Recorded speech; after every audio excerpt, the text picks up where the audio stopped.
dira garai hartako zizurkildarren nolabait ere errepresentazio txiki bat. Aldakorrak dira, ikurrak aldatzen dira, ez dira behin betikoak, eta beraiek erabaki zuten, borondate batean oinarrituta daude. Islatzen du gizarte bakoitzaren nahia eta izaera, ikurrak olakoak dira. Orduan, lehenengo gauza zizurkil asko zaragoa da. Bere jatorria ziur aski izango ditu, burdinarotik etortzen dana, baina ziur aski erromatarkuntza eta gero, duela 1000 urtetik zizurkil hor dago. Zizurkilen sorreran, idatzi txiki bat besterik ez dago. 14. mendean, aipamen txiki bat dago, 1320an, 1360 pikoan, azaltzen da zizurkil eta Elizaren inguruan lotuta. Eta eskualdeko gainerako herri txikiak bezalaxe. Tolosa baino denagoko, dudik ez. Eta Tolosako sorkuntza zer ikusi izatala. Ez dago udaletxe bat, etxe bat eraikita. Dago kontzeju bat, baserritar libreak biltzen dira eta sortzen dute bere antolakuntza txikia. Ez dute behar etxe bat bertan bere udalbatzak egiteko, bere erabakiak hartzeko. Elizara joaten dira, astean bitan, eta eskatzan, Eliza beraiena da, beraiek eraiki dute, beraien diruarekin herriarena da Eliza. Eta hartan Eliza beste modu batean ikusten zuten, eta udaletxea bigarren mailako gauza bat zen. Noiz jaio, noiz nondik lurperatu gure gurasoak Elizaren barruan, nola eskondu, emakume batekin edo bikin, guzti hori Elizak antolatzen zuen. Eguraldiaren arabera, ustak nola, mitologia horrek antolatzen zuen hori.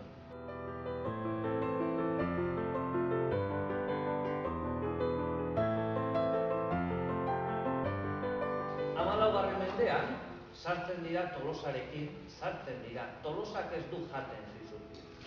Hasiera batean zizurkildarrek eta gainerako guztia sortzen badute Tolosa, hauek sartzen dira Tolosan zertarako jauntxoen aurrean aurre egiteko.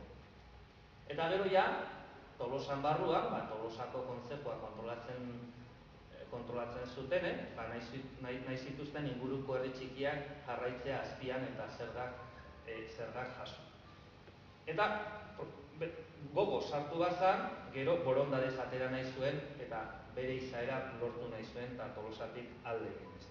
Eta bide horretan beren nartasuna lortzeko garaia lehenengoa da izaera juridikoa. 16. mendean hasten dira Gipuzkoan harrizko udaletxeak eraikitzen.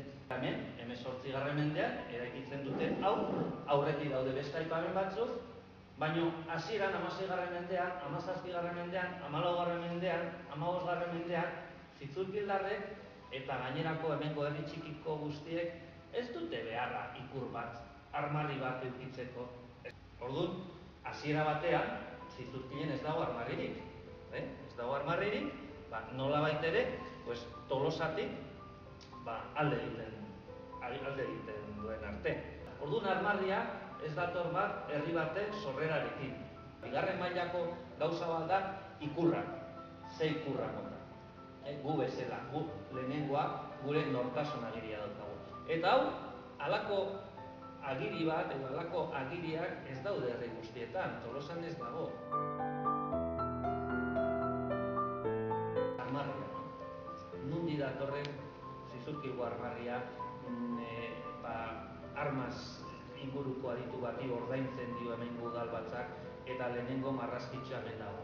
Eta generalki 17-18. mendean Oriako, Bailarrako herri askotan gertatzen dau. 18. mendean eraikitzen dute harrizko udaletxe ederra.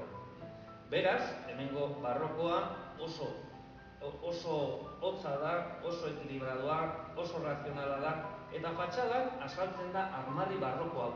Adeiko armarria antzekoa da, eta erdian kainoia daude, erdian motibo handiena dago, baina inguruko apaindura guzti hori da barrokoaren azkenengo garaikoa, rokoko. Gero barruan, baduzue beste bat, egurrezkoa, oso interesgarria, igual pixka bat zarragoa, eta motibo guztiekin. Azkenean kainoiak egon behar dira. Batzutan, daude pixka bat gehiago, gutxiago, gurpilekin, gurpili gabe, berdin dio. Zergatik jartzen dute hau? Arrazoia simplea dira. Kainoiak zeo zerbait zer ikusi daukate hemengo populazioarekin edo hemengo herritarrekin? Ez. Zizurkildarrek ez zuten izan olako protagonismo izugarria Belateko batailan. Ez dauka zer ikusirik. Zerekin dauka ikusirik? Erabakiarekin. Garai hartako zizurkildarrek erabaki zuten hori. Zergaitik, beste herri batzutan, gu gera, zein da gure nortasuna? Gu herri bezala bestea baino gehiago izan behar dugu. Eta Gipuzkoan, nortasun hori lortzeko armarri bat behar zuten. Berai behar zuten zerbait, ni naiz Gipuzkoarra, ez naiz naparra, ez naiz bizkaitarra, erromatarren kontra borrokatu genuen. Errenditu baino lehenago nahiago genuen gure burua akatu. Porque gu batez ere noblezia eta horrela. Eta baita ere kainoiak hartu genituen. Eta hemen isladatzen da Gipuzkoako armarria eta hori. Eta gu besteak baino gehiago borrokan. Borrokan besteak baino gehiago. 2 mende geroago zizurkilen gauza bera esan zuten. Gu behar dugu gure nortasuna, gure arrotasunaren zerbait eta begiratu zuten Gipuzkoako armarriari, segurazki hemen egongo zan baten bat, eta esan zuen, bai, gu egon ginen bertan, Belateko batailan, eta horregatik jarri zituzten armarriak. 1200 urtetik, 1500 bitartean, hor dinamika bat sortzen da, eta ja 15. mendean nola baitere entidade juridiko-politiko bezala, hor hasten dira lehenengo urratsak.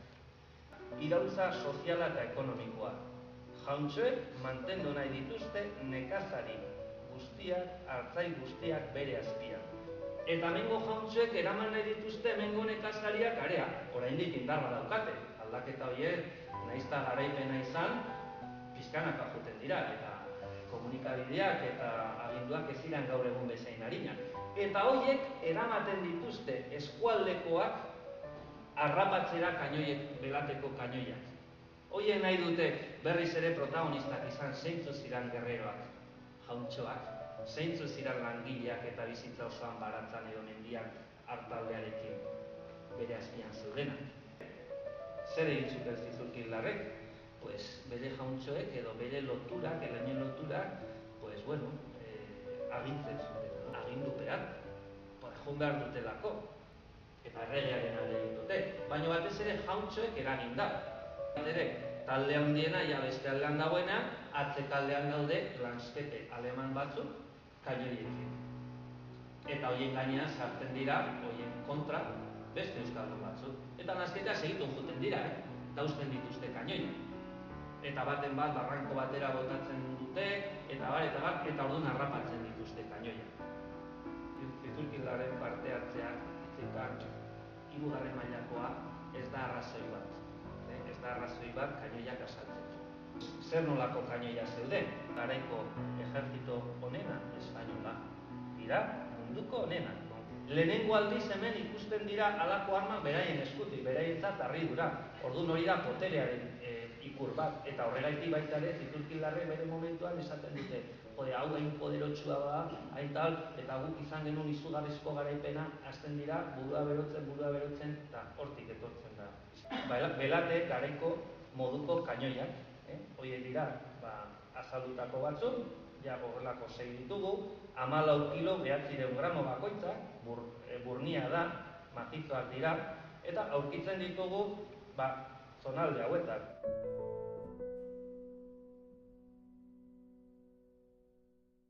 Orduan, Belateko kainoiak hemen azaltzen dira, gure armarri honetan azaltzen diran moduko kainoiak eta bere proiektila. Moduko gurpilik gabe, beti daukate oinarri bat egurrezkoa, eta hori da, ne ustez Euskal Herrian konserbatzen den bakarrenetako bat, brontzezkoa.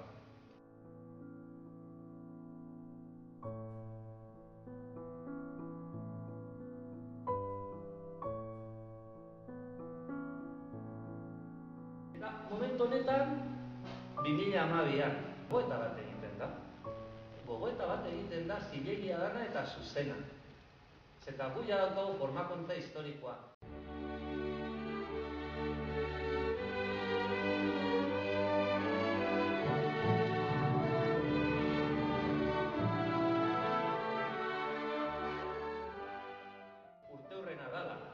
500 urtekoa.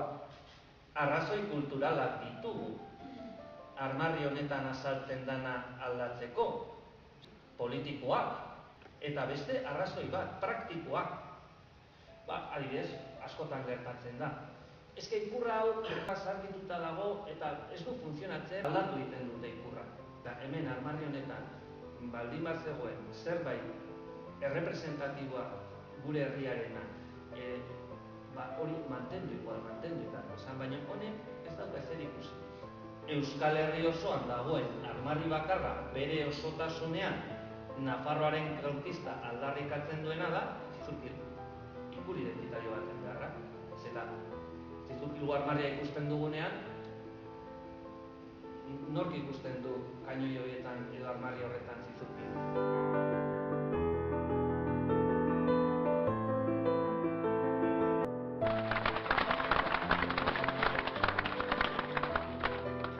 Herriaren nortasuna, Zizurkilen izaera, armarri berria dugu, baina lengua gera.